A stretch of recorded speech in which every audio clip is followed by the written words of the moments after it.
Esse é uma cápsula e nós vamos falar agora sobre o Lula, que finalmente abriu a boca para falar sobre as eleições e olha só, ele percebeu que o PT perdeu, né? A esquerda perdeu. Era uma conclusão inevitável, a gente já falou sobre isso, né? O Partido dos Trabalhadores, o PT, ganhou um pouquinho de prefeitura. Prefeituras pequenas, prefeituras irrelevantes, mas ganhou um pouquinho. Mas a esquerda como um todo caiu em número de prefeituras, né? No mínimo, você tem que considerar que a janela de Overton caminhou para a direita, né? E é muito curioso que eles fazem uma avaliação aqui que tem a ver com a mudança dos relacionamentos pessoais devido à internet, né? O Pierro Leirner aqui, que é um cara de esquerda, está falando aqui justamente sobre isso, né? Sobre como é que a esquerda perdeu o rumo e coisa e tal. E só que ele vai no sentido que eu falo para vocês, ele não consegue perceber que esse problema é um problema ainda mais profundo do que ele fala aqui, né? Vamos entender esse caso aqui, que está bem interessante. Essa notícia foi sugerida por Mr. Spock. Olá, eu sou o Dolinho, seu amiguinho, e várias outras pessoas. Obrigado aí ao pessoal que sugeriu notícias lá no nosso site, no visãolibertaria.com. E obrigado a você que está assistindo o nosso vídeo. Se você gosta do nosso conteúdo, por favor, deixe o seu like e se inscreva aqui no canal, né? Pois bem, o Lula está preocupado. Temos que rediscutir o papel do PT nas eleições. Isso é uma coisa interessante por três aspectos. Tem três coisas que eu vou falar aqui. A primeira coisa é a vitória óbvia da direita. Eu já tinha falado sobre isso em outro vídeo, mas eu acho que é importante ressaltar esse ponto. Segunda coisa, o risco que isso traz. Por quê? Porque, de novo, o PT aqui está fazendo uma meia-culpa, está dizendo que a culpa é nossa mesmo, a gente que está fazendo a coisa errada e coisa e tal, mas eu já expliquei para vocês que esse tipo de sensação nunca dura muito tempo. Em qualquer organização, a preservação da organização ela acaba tendo uma força irresistível dentro das pessoas que estão naquela organização. Então, rapidamente, o discurso que agora no PT é não, nós erramos, temos que procurar uma saída, vai ser o problema é outro, o problema é a internet, o problema é não sei o que lá, precisamos de mais censura. E o que eu estou falando para vocês, à medida que isso for chegando perto de 2026, isso vai chegar num ponto que não é agradável, a gente tem um risco grande a partir do ano que vem, a partir de 2026, aqui no Brasil, por conta da única saída que vai sobrar para o Lula, para a esquerda brasileira, é a saída Maduro, né? Então, esse é o segundo ponto. E tem o terceiro ponto, que é esse ponto mais fundamental, afinal, a esquerda não consegue enxergar isso, não vai conseguir enxergar esse problema, mas qual que é o problema? O que está acontecendo aqui, né? Eu já falei para vocês esse problema também, mas acho que vale a pena a gente ver isso do lado da esquerda, né? Então vamos começar com o primeiro ponto aqui, que é o Lula falando que, ok, perdemos a eleição, perdemos, a esquerda perdeu, a direita ganhou, né? No mínimo, mesmo, ok, eu sei que tem uma discussão, tem uma galera aí que está dizendo que o Centrão ganhou, principalmente as viúvas do Marçal tá tudo, não, porque o Centrão ganhou, porque, que o Marçal não foi pro segundo turno, então o Centrão ganhou, e não sei o que, tá todo mundo chorando por aí, o PSD ganhou um monte de prefeitura, não sei o que lá. E eu já falei para vocês que não, o PL que ganhou, por quê? Porque o PL ganhou as cidades importantes, as cidades grandes, né? O PSD ganhou um monte de prefeiturazinha de merda e, detalhe, diminuiu o número de prefeituras, né? Esse papo de que tem mais prefeitura agora, que ganhou mais prefeitura nessa eleição do que na eleição anterior, esconde o fato que da eleição anterior para essa o PSD cresceu muito. Ele chegou a 1.040 prefeituras no início do ano, o PSD, e agora só ganhou 880. Então, ou seja, o PSD perdeu. Quem ganhou foi o Bolsonaro, foi o PL. E no segundo turno, ainda tem um monte de cidade grande que o PL pode aumentar ainda mais essa vitória. Mesmo que o PL não ganhe nenhuma cidade no segundo turno, já vai ter sido uma vitória enorme, né? Então o PT já percebeu que perdeu as eleições, né? No mínimo, você tem que considerar, mesmo que você considere que seja uma viúva do Marçal, esteja aí chorando com um bumbum todo dolorido porque o Marçal não foi para o segundo turno, você tem que considerar a questão da janela de Overton. Vamos supor, beleza, o Centrão ganhou, mas olha só, a esquerda perdeu mais, a direita subiu. Mesmo que o Centrão continue sendo o principal, sabe o que é a janela de Overton? Janela de Overton foi um conceito criado por Joseph P. Overton. É um vice-presidente de um centro de pesquisas políticas lá dos Estados Unidos, eu não sei o que lá, inventou esse conceito, já tem um tempão isso daí, e é um conceito que diz o seguinte, que a sociedade ela se move numa janela, né, um grupo de políticas que ela considera aceitável, né? Aqui no Brasil, eu falei para vocês, houve uma época que no Brasil ser de direita era palavrão, ninguém era de direita, ninguém se falava de direita aqui, falar de privatização era um crime, não podia falar de privatização. Houve uma época assim no Brasil, né? A coisa foi mudando. A gente tá, no mínimo, a janela de Overton está caminhando para a direita aqui. Isso é uma realidade em qualquer sociedade, tá, gente?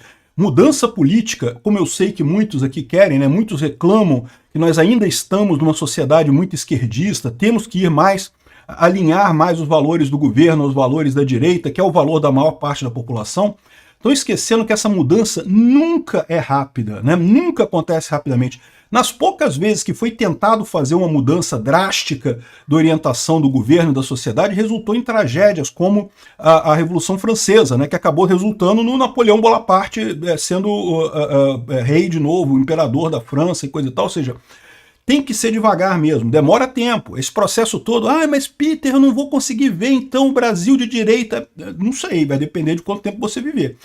Em algum momento vai, do jeito que a população está votando sempre na direita, inevitavelmente os ministros do STF todos vão ser substituídos por gente de direita, e inevitavelmente a gente vai conseguir, nesse momento, ter o controle da política brasileira. O pessoal da esquerda vai se arrepender profundamente de não ter passado essas limitações do STF que estão pendentes no processo, que agora ninguém quer fazer. A esquerda não quer fazer limitação do STF, o STF virou o garantidor da esquerda, né? Enfim, então, isso é o primeiro ponto. A direita ganhou, a esquerda está extremamente preocupada, a ponto do Lula falar aqui que é preciso rediscutir o papel do PT na disputa de prefeituras. Não tivemos uma boa participação no estado de São Paulo, por exemplo. Aqui, ó. O PT, nessas eleições, 80% dos nossos prefeitos foram eleitos em 5 países, eu imagino 5 municípios, né? Todos eles no Nordeste, ou estados, talvez. 80% dos prefeitos foram eleitos em 5 estados, deve ser isso, né? Do Nordeste, né? Tivemos uma participação boa no Rio Grande do Sul, não sei o que lá. Ele fala aqui, ó, o PT perdeu inclusive em Araraquara, que é uma cidade que tínhamos certeza que iríamos ganhar. O PT fez de tudo para ganhar em Teresina, que em Teresina, até uma semana das eleições, todo mundo dava como certa a eleição do candidato do PT. E não aconteceu. O Lula está desesperado. É aquele negócio. Por que isso? Porque o Lula apostou na velha fórmula de despejar dinheiro na campanha, de botar dinheiro na campanha desse pessoal, né? O Lula tem a chave do cofre, então ele pode fazer isso, só que isso não resolveu tanto quanto ele imaginava. E por que não resolveu? Porque exatamente o eleitor brasileiro ainda tem muito voto de cabresto no Brasil, voto de curral? Tem muito. Compra de voto no Nordeste? Tem um monte. Mas a coisa está mudando, tá? O eleitor está ficando cada vez mais ideológico, está prestando atenção cada vez mais em ideologia. Então, o que sobra para o PT fazer compra de voto, fazer negociata, o cara que se vende por dinheiro, e literalmente é isso que acontece, né? Muitos cabos eleitorais se vendem por, não, vou te dar um carguinho na prefeitura depois que se eu for eleito e coisa e tal. Isso está diminuindo no final das contas, né? Então ele fala aqui, ó, toda vez que termina as eleições aparecem vencedores e heróis que acham que o mundo a partir dali mudou. A eleição de prefeito não tem muita incidência na eleição presidencial, porque nem todo prefeito do segundo ano de mandato está bom, né? Então, olha só o que ele está falando aqui. Aqui já entra no segundo ponto que eu falo para vocês. Ok, ganhamos. Tá ótimo. Mas a gente tem um perigo grande agora, né? Que é o seguinte, esse pessoal esperava retomar o controle da política no Brasil. Achavam que tirar Bolsonaro do poder seria suficiente. Já viram que não é. Bolsonaro não tinha essa influência toda. Não era Bolsonaro que estava fazendo essa onda da direita. A onda da direita, ela é personificada por Bolsonaro porque ele atende, ele se alinha mais com a imagem das pessoas, mas é algo que surge de baixo para cima. São as pessoas que têm esse interesse mais em políticos conservadores, em políticos de direita, né? Mas olha o que o Lula fala aqui. Não, mas não tem importância de ter perdido agora, não. O problema vai ser 2026. E aí que eu falo para vocês que vai ser o grande risco. Por quê? Porque da mesma forma que o PT achou que ia ganhar essa eleição agora, ou pelo menos melhorar um pouco a situação, e não ganhou, quando chegar em 2026 ele vai começar a perceber que ele não vai ganhar também. Por enquanto está longe, ninguém sabe quem vai ser o candidato da direita, ninguém sabe se Bolsonaro vai estar elegível ou não, então ninguém está preocupado com isso. Mas vai chegar 2026, em algum momento, né? Estamos terminando 2024 agora, vai ter 2025 ano que vem. 2026 vai começar, aí vai ter definição de candidato, vai começar a ter pesquisa, e aí o Lula vai começar a perceber o inevitável, que o problema é ainda maior. A falha da esquerda não é só com prefeitura. Não foi um problema, não, porque a prefeitura, a gente errou na estratégia das prefeituras. Não, é muito mais profundo que isso. E aí que vai vir a grande questão que eu falo para vocês, que é o grande risco que a gente corre agora no Brasil. O Lula chegou lá, sei lá, em junho, julho de 2026, e ele percebeu pelas pesquisas, o pessoal vai fazer pesquisa, vai dizer, vou perder, tô fora, não vou ganhar. Vai ser alguém, vai ser o Bolsonaro, vai ser o Tarcísio, vai ser a Michele Bolsonaro, sei lá quem vai ser o Marçal, talvez. O Marçal tem chance em 2026. vai ser alguém da direita e o Lula vai perder. O que o Lula vai fazer?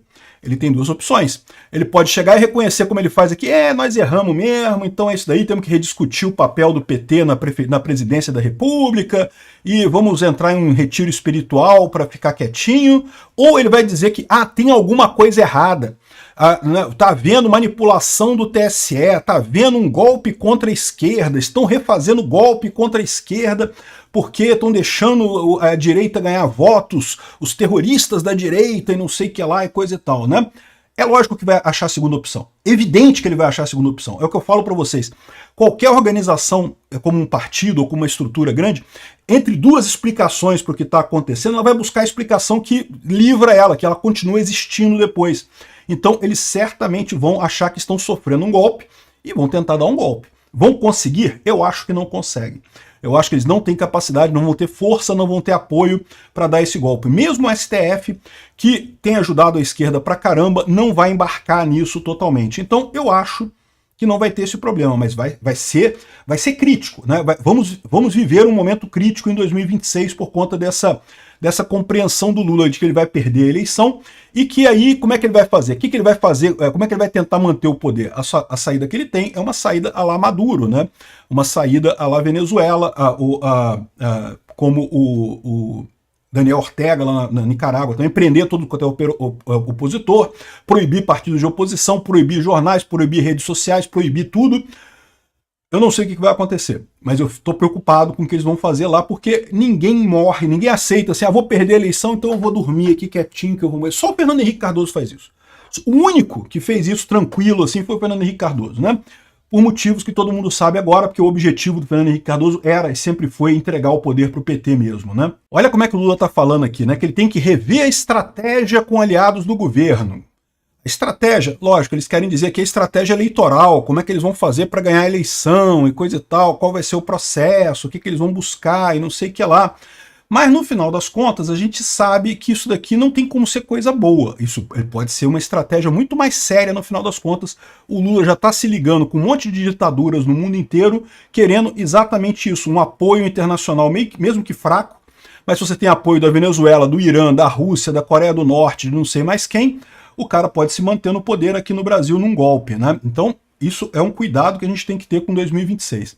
Agora, o que eu achei mais interessante foi o terceiro ponto, né? Esse cara aqui, o Piero Lerner, eu não conheço ele, mas ele está falando aqui uma coisa muito interessante. Ele fala aqui que Lula está requentando o diagnóstico da Perseu Abramo de uns anos atrás. E, de fato, esse diagnóstico, o diagnóstico de que a periferia passou a ser de direita, que o jovem passou a não acreditar mais em CLT, em proteção do governo, e passou a acreditar em empreendedorismo, em correr atrás e coisa. Eu já fiz vídeo sobre isso no Visão Libertária, já fiz vários vídeos sobre isso, fiz recentemente um vídeo, porque, de novo, realmente ele está certo, o PT está requentando esse diagnóstico que foi feito lá atrás. Isso não é novo, gente. Essa coisa da periferia não gostar mais do PT não é novo, né? E o resultado disso é porque é aquilo que eu falo para vocês. De fato, a informação descentralizada e distribuída muda a relação econômica das coisas. Olha como é que o cara fala aqui. Olha só, não só a história está mais do que debatida há muito tempo. A Dilma falou isso numa entrevista em 2014, não sei o que lá. Ele está dizendo aqui, ó, isso é uma abstração, é jogar a responsabilidade para o éter, né? Agora, vamos pensar no óbvio. O que mudou nas relações de trabalho? Não só os empreendedores individuais, mas toda a classe trabalhadora, de uma forma ou outra, embicou seu tempo no uso do celular. Trabalhadores de aplicativo, obviamente, mas também trabalhadores da construção civil, operários, vendedores, pessoal de limpeza. Todo mundo trabalha com o celular na mão. Mas não é só isso, não. O que ele não está falando aqui, mas que poderia concluir dessa história, é que para muitos negócios o celular virou essencial. É sim, muita gente vende coisa pelo WhatsApp. Tem grupos de compra no WhatsApp, grupos de não sei o que lá, de organizar excursão, de fazer um monte de coisa. Um monte de coisas que antes era complicado de você organizar, hoje em dia você cria um grupo no WhatsApp e faz, vamos fazer uma excursão para Aparecida do Norte, sei lá o quê, vamos fazer uma excursão para praia, vamos alugar casa, vamos fazer não sei o que lá. Um monte de coisas que antes era feito através de agências ou através de outros meios, agora o pessoal faz na internet, né? Aqui, ó, já vi lixeiro catando lixo com uma mão e segurando o celular com a outra. Né? Hoje em dia todo mundo usa o celular. Mas o que ele fala aqui é que não, que é um absurdo, não sei o que lá. Aqui, ó.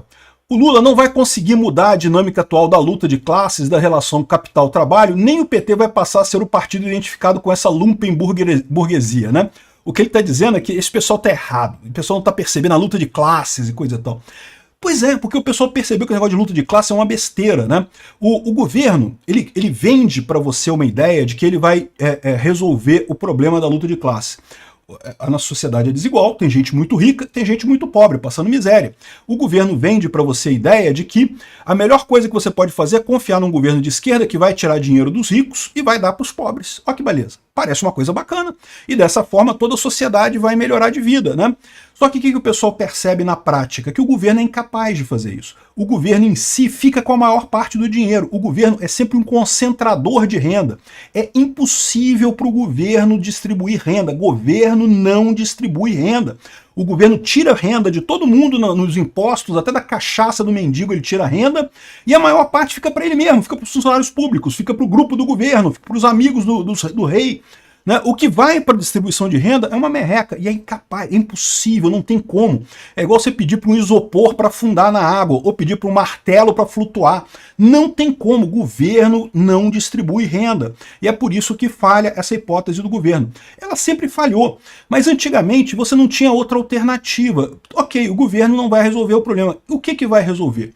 E aí que está a questão da internet, da informação descentralizada e distribuída que eu falo para vocês, né? Ele fala aqui como não sei o que lá, ele reclama do pessoal da esquerda que foi pro Blue Sky, ai, me senti muito melhor na minha bubble e não sei o que lá, mas voltei pro X. E é verdade, por que as pessoas voltam para o X? Por que o pessoal esquerdista voltou para o X? É o que eu falo para vocês. As pessoas tomam as decisões com o que é melhor economicamente para elas. É tudo a economia. Esquece luta de classes, esquece baboseira marxista, ideologia de gênero. É tudo economia. No final das contas, vai ganhar quem fizer as escolhas melhores para se posicionar melhor, ganhar mais dinheiro com o tempo. É isso que faz diferença na sociedade. E por que isso está acontecendo agora? Porque a informação descentralizada e distribuída baixou o custo de transação. Aí ele fala aqui que os bolsonaristas se preocuparam de fazer a base, não sei o que lá. É mentira isso, pessoal. Esse pessoal gosta de olhar para a direita e achar que a direita é organizada igual a esquerda. A esquerda, sim, é uma estrutura hierárquica. A esquerda, sim, se baseia nesse tipo de coisa. Né? Então, eles olham para a direita, eles acham que lá tem uma estrutura também, que o pessoal fez uma base e não sei o que lá, mas agora a gente não consegue, não sei o que lá, como é que pode? Não, porque o Brasil Paralelo comprou um canal e não sei o que lá, e a EBC passa culto evangélico na manhã do sábado e não sei o que lá. Olha como é que ele está preocupadíssimo com isso, mas o ponto central não tem nada a ver com isso. Ele vai no caminho certo, mas ele não consegue fazer a última ponta. Por quê? Porque socialista não entende de economia, né? Senão não era socialista. Se entendesse de economia, não era socialista, né? Então, ou seja, o cara está criticando a coisa, ele vai até o finalzinho, ele percebe aqui que a questão é a rede social, é todo mundo com celular, todo mundo ali fazendo as coisas no celular.